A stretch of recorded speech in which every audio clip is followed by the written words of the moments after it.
Hello, everybody, and welcome to another episode of the Polititeen Podcast. As always, I'm your host, Ray Hennessy, and today we're joined with our producer, Miles Moorfield. Today we're going to be talking about something that happened about 3 months ago, the Mexican judicial reform. This past September 15th, 2024, under the former president, or outgoing president, Lopez Obrador. This was a reform that was a long time in the coming. He had proposed it multiple times, to which the Mexican courts had repeatedly struck it down as unconstitutional. However, after the elections in last June, his party, the Morena party, had a sizable majority, legislative majority, and was therefore able to kind of push it through. The current president, Claudia Sheinbaum, who was actually sworn in on Tuesday, also supports the reforms with almost no amendments or changes to Obrador's stances on it. She's also from the Morena party, the same as Obrador. But first, I think it's important to understand the context of this bill, where it's coming from, and kind of what its goals. So, Miles, could you tell me a bit about the context of where this bill is coming from? Yeah, so the context of this bill and this reform, as you look Amendment, at it... I should say. Amendment. When you look at it, the Mexican judiciary is widely viewed as corrupt, inefficient, and generally unable to address the actual problems that occur within Mexico. When you look at Mexico, not only do they have a rampant problem with organized crime in the forms of drug cartels, they also have very high rates of femicide and other domestic violence related things where these crimes often go unpunished, unpersecuted, and it's a problem that stems beyond just the courts. This is a problem that goes to each and every police officer in Mexico, goes to the prosecutors and the government itself.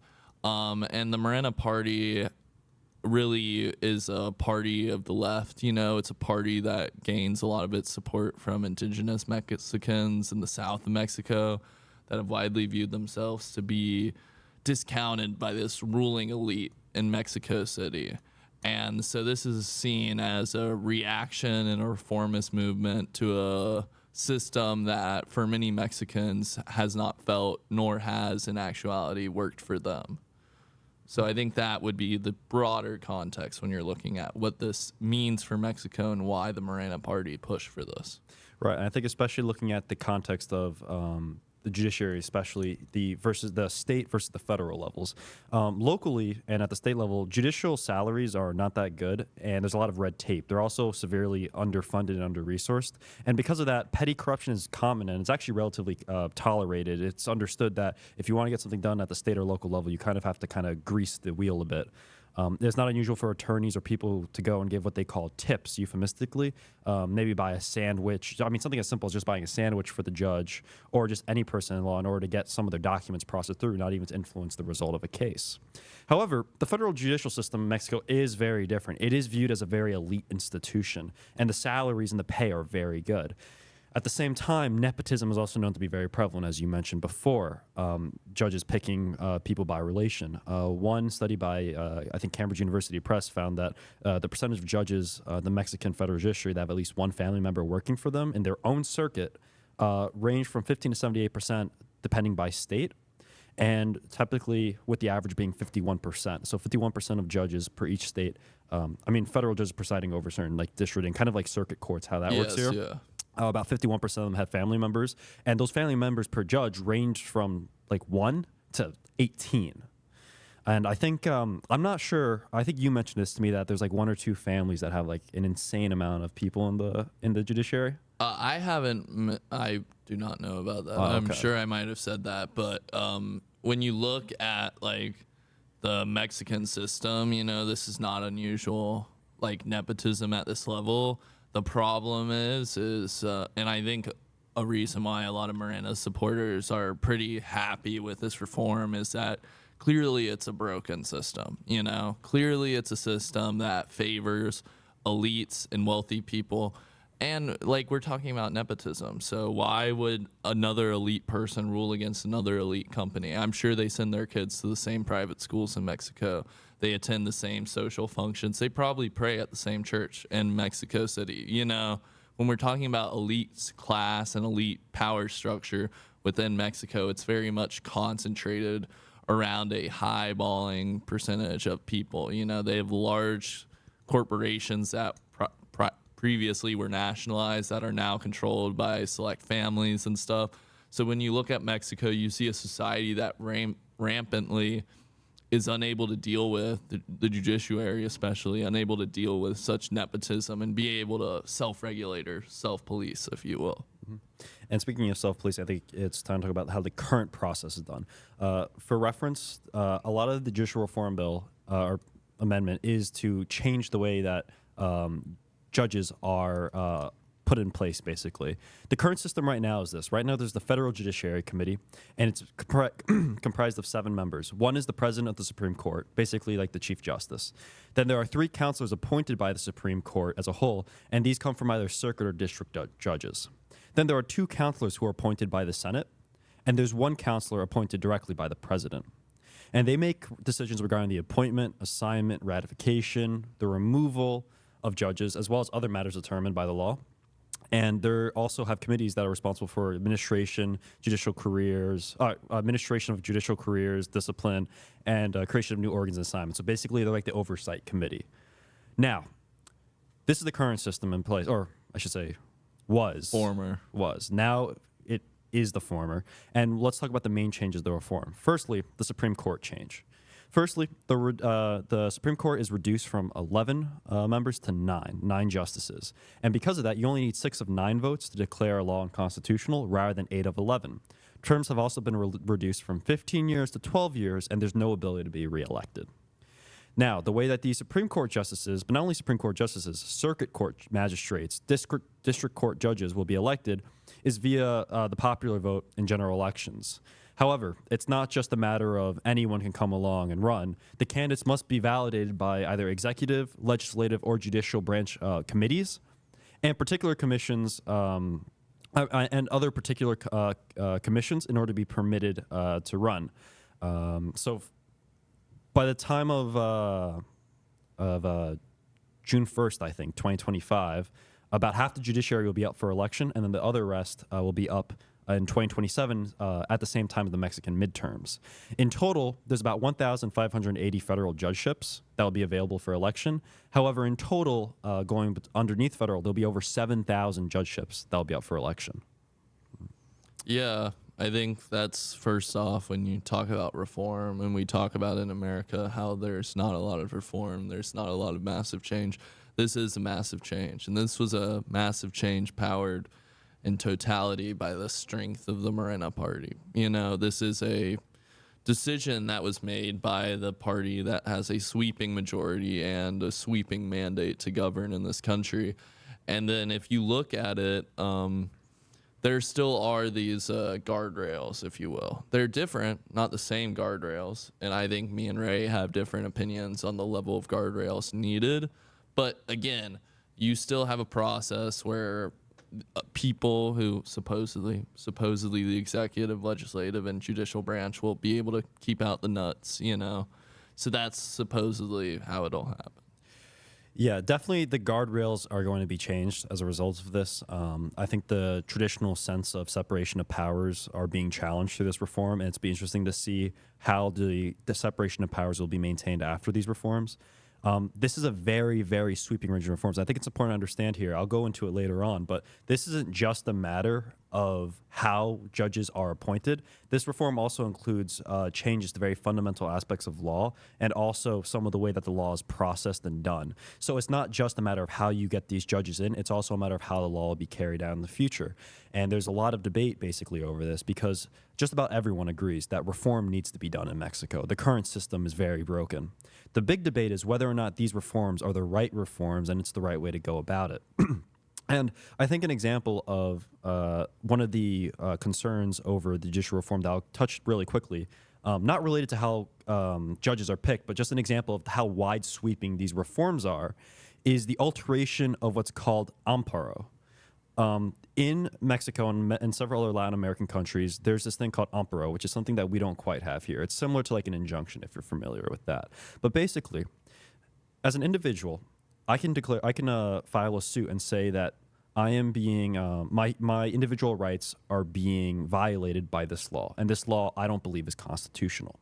The Supreme Court is allowed to review that course, and if they find that there is enough standing to say that it's reasonable that this law could possibly be or ambiguously is unconstitutional, they can make that suit an amparo suit. And what amparo does is that it basically puts a freeze on the law, so that if a law might be viewed as unconstitutional, it won't affect the country until after the suit is completed and after it's over.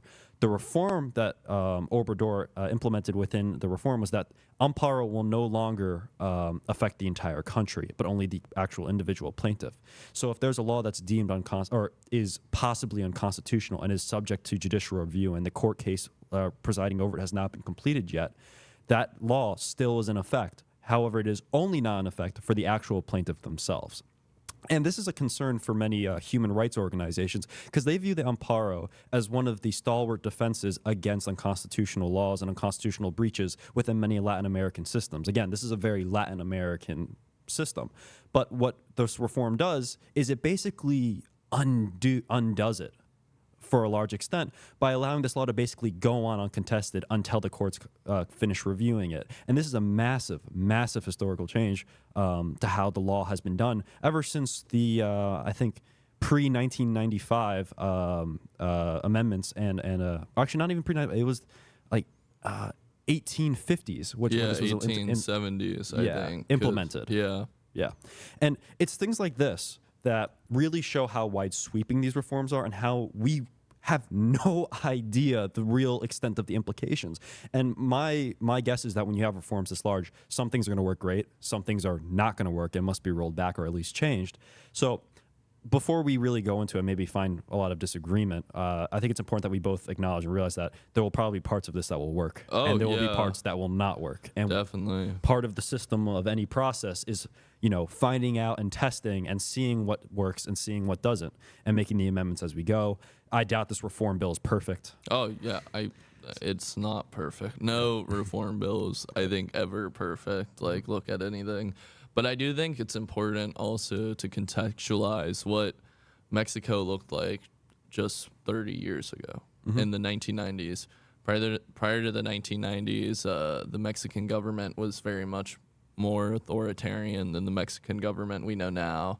And even after that, the Mexican government became controlled by practically two neoliberal parties that didn't have much policy differences and really fought to keep themselves in control. So it's important to look at the elites who have dominated the system. And I know I keep talking about this, but I think it is important context, because you're like, why are these reforms so sweeping? And I think a part of it is because of this endemic control the elites have within the system over the judicial branch. And I totally, Ampara and that stuff, I think, is a totally fair and valid critique of the system. But I also think when you look at the way the Mexican judiciary, maybe legally they could have protected rights, but have they in actuality worked for the people and the Constitution they represent? Or have they been favoring elite corporate interests, would be the question I would pose. Right. And this is a good question to ask. Definitely understanding the kind of the remaining scars of the dictatorships of the past of Mexico, which they've had plentiful of. And this is also why some people fear that some of these reforms could lead to backsliding, even if it's unintentional by Obrador and Morena, and why even with all the failures of the judicial system, some people are more fearful that these reforms will actually cause more damage in the sense of centralization of power. And then you have gang warfare and a dictatorship instead of just gang warfare and a very struggling republic. I think one of the examples of this kind of fear is in the new judicial administrative body and disciplinary tribunal. Like I mentioned before, the Federal Judiciary Council used to basically oversee the appointment and everything of the lawyers and the judges, or judges, I should say. But instead, they've been replaced with the Judicial Discipline Tribunal. And this Judicial Discipline Tribunal disciplines, assesses the performance, and even has the ability to sanction judicial officials. They have the power to impose sanctions, including suspensions, fines, dismissals, disqualifications, file criminal charges, and request the impeachment of judges. When I say the request impeachment of judges, they can do that, I believe, for everyone except for the Supreme Court. There's a separate system for them. The Supreme Court despite being another elected group of judges, they have slightly different rules, being that they are the Supreme Court, however, still within the same kind of systems and bounds. It's composed of 5 members that are elected by popular vote and serve 6-year terms with no possibility of re-election. However, once again, they must be approved by committees within one of the branches, executive, judicial, legislative, and the JDT's decisions, Judicial Disciplinary Tribunal, are final and unappealable. So whatever they do is done. You could be disbarred by them, and that's the end of it. And one of the fears is that what you're basically swapping out here is, instead of nepotism by judges between themselves, now you're going to have politicians with these committees picking between themselves, especially if you have a party, like you said, Morena, which has such a large sweeping mandate. This could be high time for them to place kind of their own boys in for election. Well, I think you look at that, though. You talk about own boys. I think this is actually a major step for democracy and the strength of democracy. You know, I know that sounds very counterfactual to what Ray just said, but think about it. The Obrador party is a rare phenomenon within the Mexican political system in terms of the sheer amount of popular support they have. Think about what this country is. This country objectively is not able to meet some of the basic demands of its people. They're not able to provide safety in some of the states. They're not able to provide basic structure. And that has led to a fractured politics, you know? And we see the Morena party be able to create a coalition. And I guess my question, you know, is this assumption, right, that it'll only be stacked by loyalists. Well, if the Morena party has a majority, if and when that majority falls, I feel like you will get a diverse set of people elected by the populace, you know, who will represent this, you know. And again, we've got the legislative branch. The legislative branch is a diverse politically, you know. Right now, yes, the Morena party has come to power in a sweeping control, you know. But that's not these specific reforms alone do not say that, again, there are term limits and there's an ability for them to stop that. And I'm not saying that it'll be a completely fair, perfect system, but I'm saying at least the Mexican people have the final say, and all the Mexican people. Before, this was controlled by a very elite. Again, I keep talking about elites because I think that's the central crux of what this is about. You know, it's about taking away judicial power from interest groups, you know, from select people with money and power, and giving it back to the Mexican people so that the changes they desire can be more readily reflected in their judiciary and government as a whole, and its ability to hold all politicians accountable.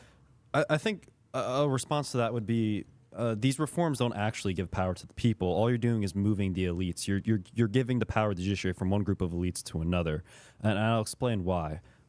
Firstly, a lot of the reforms, what they fail to do is actually improve access of the people to obtain justice and obtain legal aid. They say, oh, we're going to democratize the judges. That doesn't actually mean that these people will be able to reach out to these judges now and get better justice. All that means is that these judges will be elected and have... Those are two different issues. But again, this is why I'm saying what this reform bill does is misses the point. It hits the wrong issues. What the reform bill does is that it doesn't increase actual ability for the people to obtain better legal aid and better knowledge of the system, and more so, one of the central issues of the legal system is actually prosecutors and prosecution. That's one of the worst parts of the judicial system, specifically, not the judges, but the prosecution. There's rampant corruption amongst prosecutors, lack of resources, and actual lack of amount of prosecutors in Mexico. And there's so many stacked issues where when you take these elections, these democratically elected judges, and then you have all these still systemic issues involved in the judiciary, and then on top of that, you add these new deadlines for court cases, saying that 4 months for, I think, some sort of corruption or bribery cases, and then 6 months to a year, depending on severity of other criminal cases. In a lot of ways, it seems like you're setting up a lot of judges for failure because you haven't really fixed the deeper systemic issues that are within the judicial party. You've just basically slapped on top of it democratically elected, rather than actually getting at the deeper root causes. Well, I guess that's the thing. I think we have a different on how we'd what we say the problem in Mexico Well, no, is. I completely could say nepotism's a real problem, but I'm saying that there are other problems that I think maybe need to be addressed first before setting up a democratically elected judgeship. Yeah, but I would say again, how are you going to be able to prosecute the cartels? You know, when the cartels are directly controlled by these, the cartels and the government make deals. That's how it goes in Mexico. And same with every rich person in Mexico.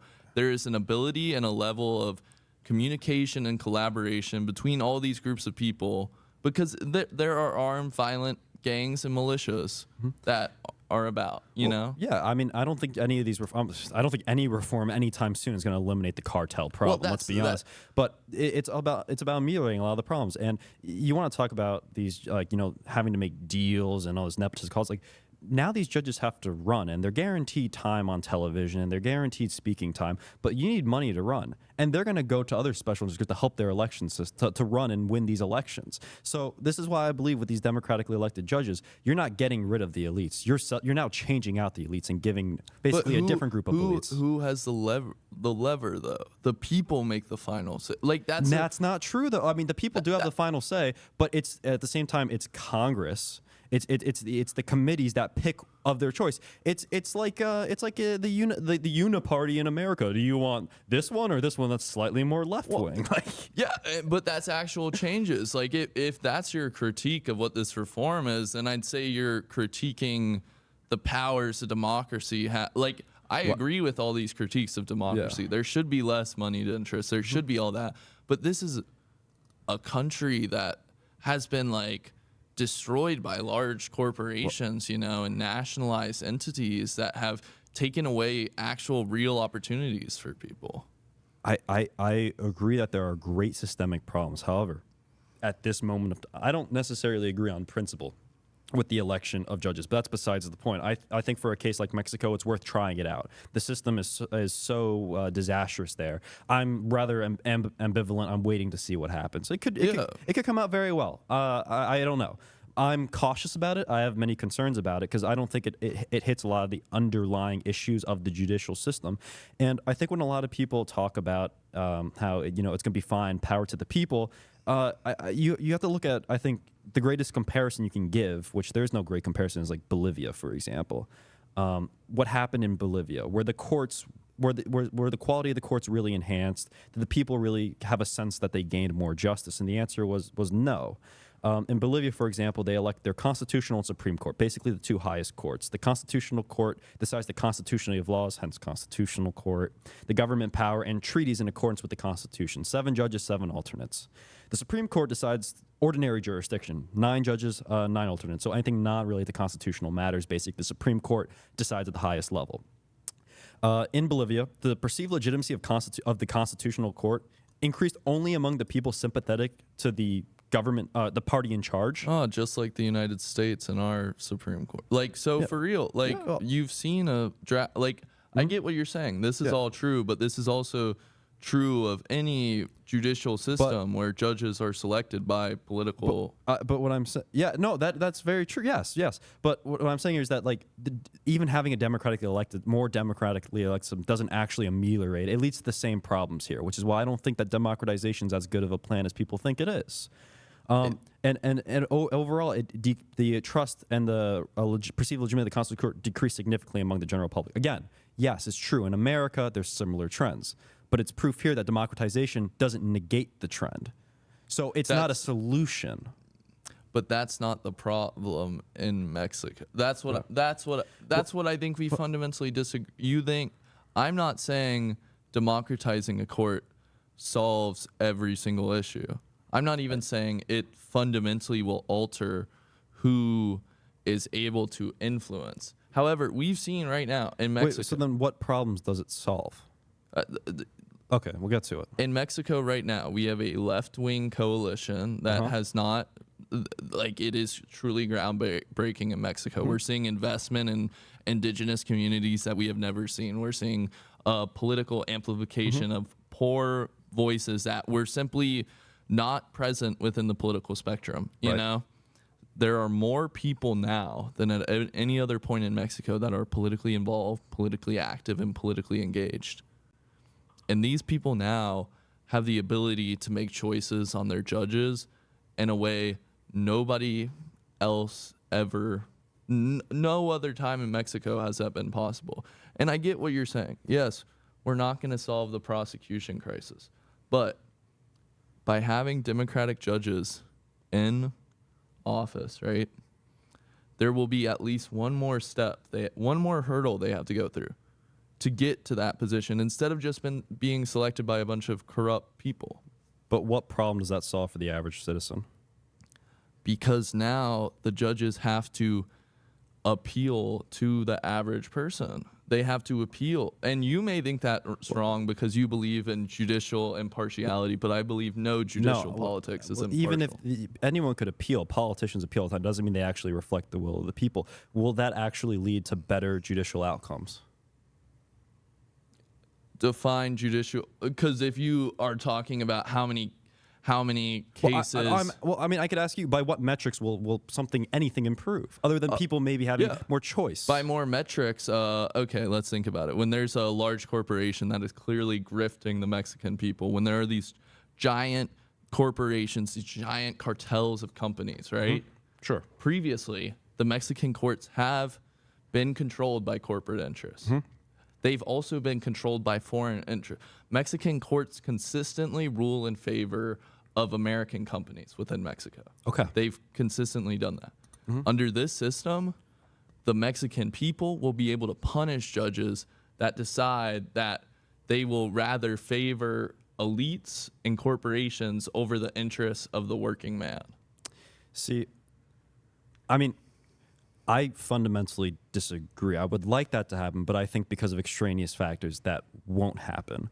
I think if you get rid of the strings, it wouldn't. But I think because of the strings attached to how the election system is done, how these judges are approved, I don't view that as happening. Again, it could. But from how I see it, I don't think that's the reality of what will happen. I think it's a superficially possible solution in my eyes.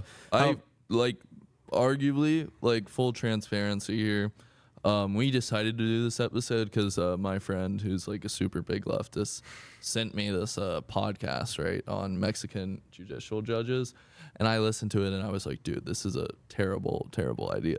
And my opinions have definitely changed. You know, I'm definitely sympathetic more to the cause, but I don't think what you're saying is entirely incorrect, because these are the same critiques I have for American democracy, any democracy in the world where you allow corporations to have outsized influence, you know. But here, like, let's go down a magical hypothetical world, right? If you want to play hypothetical, but if you want to do that, then yeah, like any form of we democratize everything. Then that's not what I'm talking about. My whole point has been they will be more able and apt and willing to target corporations, right? That I think is the core of this reform. I mean, I would say that even that is possible. Let's say they do go after the corporate because the people genuinely want that. I think that by democratizing it, you open a whole new can of worms for a whole new set of kind of interests to take advantage and influence them. Like I said, I view it as like almost a zero-sum game. You're just trading elite influence one for another. I mean, that's true, but I guess at least now the people have like at least it's the people who are getting influence rather than just like a circle in a closed door smoking cigars, right? No. Well, I mean, you can make the argument that in the same way that the people, this is difficult. Because again, this is such a large systematic thing. This is. I totally agree. It's quite hard to. Because yes, I mean if you believe in the general thing of like, you know, the people's will and stuff, yes, it is a nice thing that you're extending it to the judiciary that has been notoriously corrupt and in a sense to try to cleanse the corruption through the will or the popular will. I just view it as I view it as, I think, premature. Once again, principally, I'm not for the market, but if you're going to do it, I don't think the conditions are necessarily right for it. Like I mentioned before, I think that there are deeper systemic issues where I think a lot of good judges can maybe go down because the deeper systemic issues aren't resolved, and they're just a judge. They can't fix the deeper system, and they'll look bad for it. I think that's true, but I think that begs the question. So you are going to have these judges running for office. At this right? point, inevitably, And, yes. but wouldn't a judge who's running for office and understands these systematic flaws, and understands the challenges that they're going to be confronted with? No. Would they not actively try to lobby their political bloc, and the people who support? I'm just, again, this is very much out there, but I feel like it does open a door for elected officials to try to lobby, lobby the public to be like, elect me, please.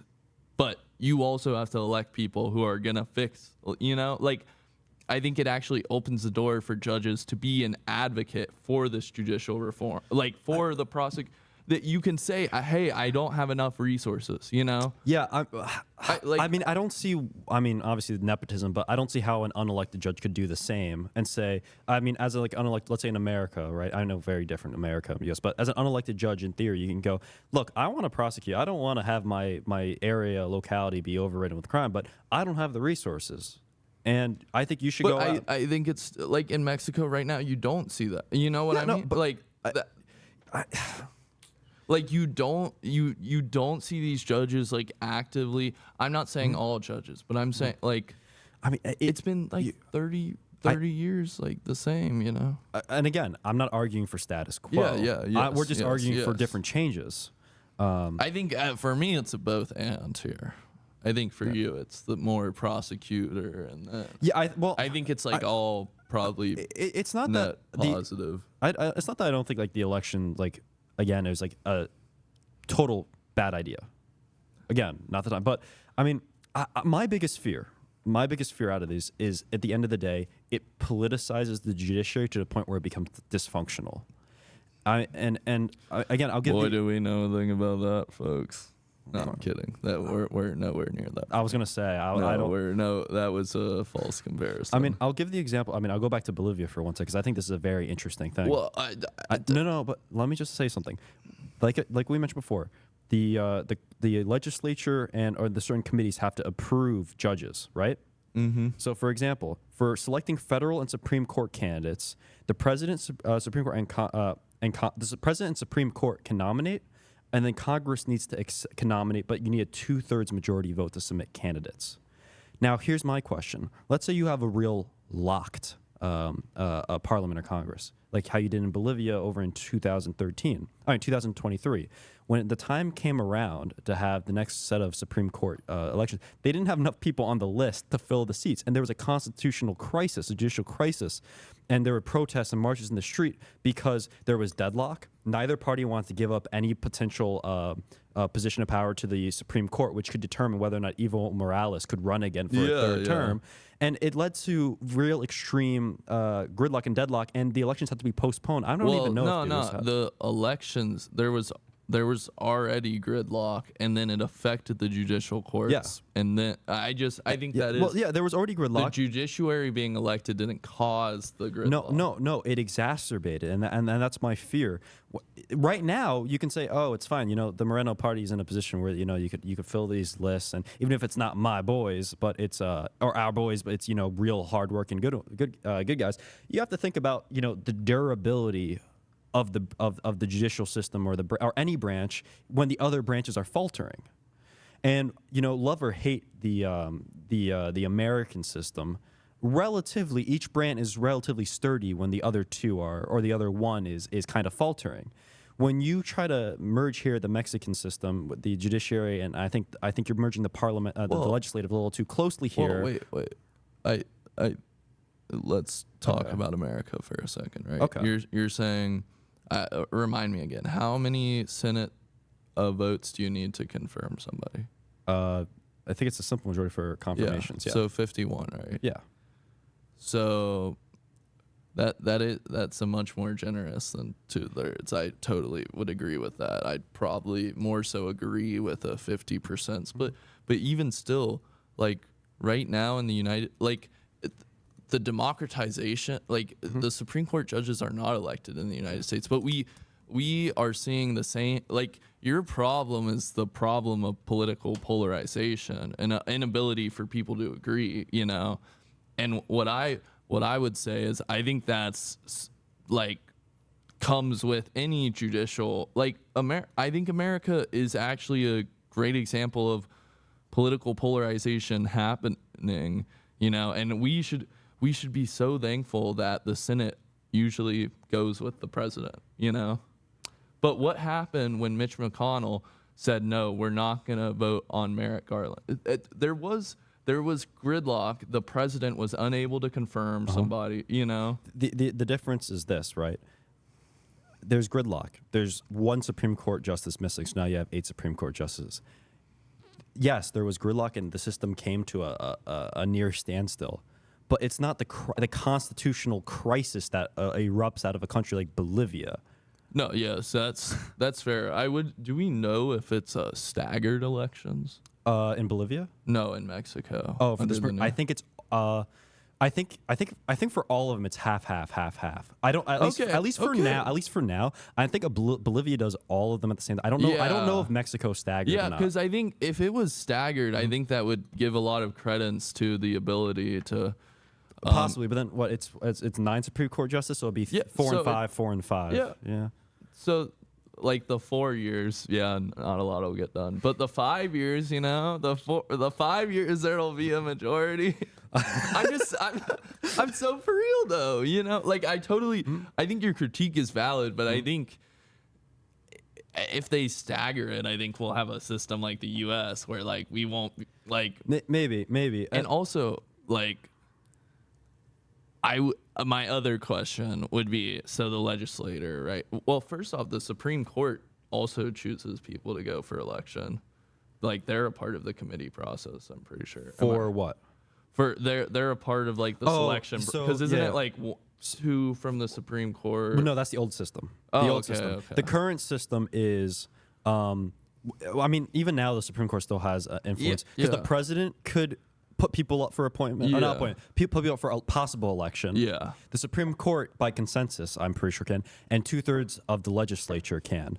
And then if there's any excess, here's interesting. If there's excess, so let's say there's like 10 positions open, but you have like 1,000 guys running, they do a random lottery and pick like X amount that would run for the elections. I think a lottery system also gives credit to the fact that even if the legislature and the president are divided, or even if there's not a 2/3 majority, like the president will be able to put people up, the Supreme Court will be able to put people up, like.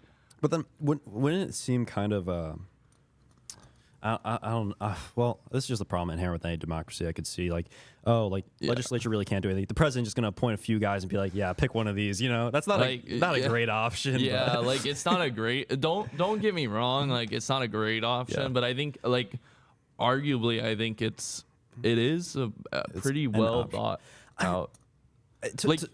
To me, I think the true testament of a good system is how well it performs at its weakest and at its worst. Because if you want to, you need to test every government system out, I think, at its vulnerable points. If not, you can create a lot of systems that really won't withstand the weight in time, especially when there are people who want to centralize power and be autocratic. And I think as the reforms stand right now, it opens itself to more potential than before. And I do think that these claims of, these parties being able to have significant exertion and influence and politicizing the courts to basically be an our guy versus their guy thing. But they is already that already exists. Whatever party was in charge of Mexico appointed the judiciary before. Well, it was not quite. They had influence, but it was seven. It was seven people on the court on the council. They switch between council and tribunal. It's so hard to keep in track. The president of the Supreme Court, 3 circuit or federal judges who were picked by the Supreme Court, then the president appointed one. What was it? The legislature appointed 2. It ended up being. I think the legislature appoints 2 from what I was. Yeah, the Senate appoints 2. So it ends up being 4 people within the judiciary versus I mean, if Three you're people. gonna turn it this way, if Yeah. as if we're gonna assume they all vote differently, basically four Yeah, people from the that is judiciary the assumption versus we'll like make. 3 people who come from the government itself. Yeah, so in the judiciary, this again, elites, Yeah. law school's expensive. These people all probably went to like look at the American justice system. Like a lot of our judges Yale, Harvard, Yale, Harvard, yeah, Yale, it's Harvard. like Yale, Harvard, and then like Notre Dame under Trump, because like Jesus and stuff. Okay. No, edit that out. No, but I think this low key gives credence to my argument. Is we've already have the Senate's appointing people, the president's appointing it. Those appointments already are politicized, and we're just taking away power from a Supreme Court and justice system that is objectively does not represent the will of the people, and it's also a very select elite institutional group that does not allow outsiders to come in. You have to subscribe to what they think. There's a reason Mexican Supreme Court rulings have been consistently very neoliberal in nature, very conservative, Yeah, I mean, there's a few things. I mean, Mexico is obviously a unique case because of the unique level of corruption and nepotism. But I want to take a step back for a second and kind of view things more like just to kind of get your view on things in general and like a general grasp. Okay, well, I think my view on this is definitely tied to the way Mexico has. It is for me too. It is for me too. The fact that I'm even entertaining democratically elected judges. Yeah, this goes against everything race stands for. It goes against a lot. Should have seen us in class last year. But not a big democracy stand right here. A tempered will. Okay. Anyways, do you view it that if a Supreme Court is or any judicial system is ruling in line with established law that the people aren't happy about, should the Supreme Court continue ruling per established law, or should they take a more populist approach and kind of change directions about the legislature actually doing their job? I think my question truly there depends on what mechanisms do the people have in terms of the democracy to be able to influence the legislator to change those laws. Because, for instance, let's say it's like you're elected to your seat in Congress and you're there for the rest of your life. Hypothetical world, right? Okay, yeah, sure. No. But I'm saying like this would be a system where I would not support, where I do think it is morally just or right for a Supreme Court, when there are literally no possible means for the people to be. Then I think it is, because in my opinion, that's like a pseudo dictatorship, and you should do anything you can to stop that, But do I think like in the American system we should elect the Supreme Court? No, God, no. I think the systems we have here, and we do elect people based off who we think they're gonna put on the Supreme Court. That's a known thing, and I don't really have a problem with that. And I think it's probably good and healthy for a democracy that people understand that. Every judge, like in a perfect world, we'd have judges that were impartial and only read the law for what they think it is. But I think both of us, despite our different viewpoints on who reads it in the way like we deem to be correct, like I definitely think the way conservative justices read the law is like very much in tune with their own political interests. Likewise with the liberal judges.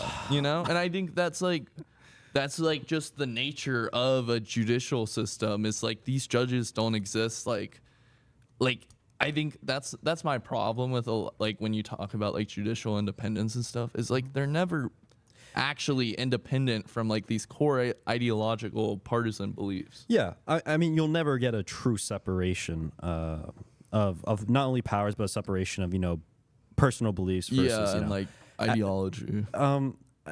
To me, it's a matter of tempering it and seeing how we can reduce it. And I mean, personally, I think that the reforms will not reduce. I think it might worsen this kind of overlap.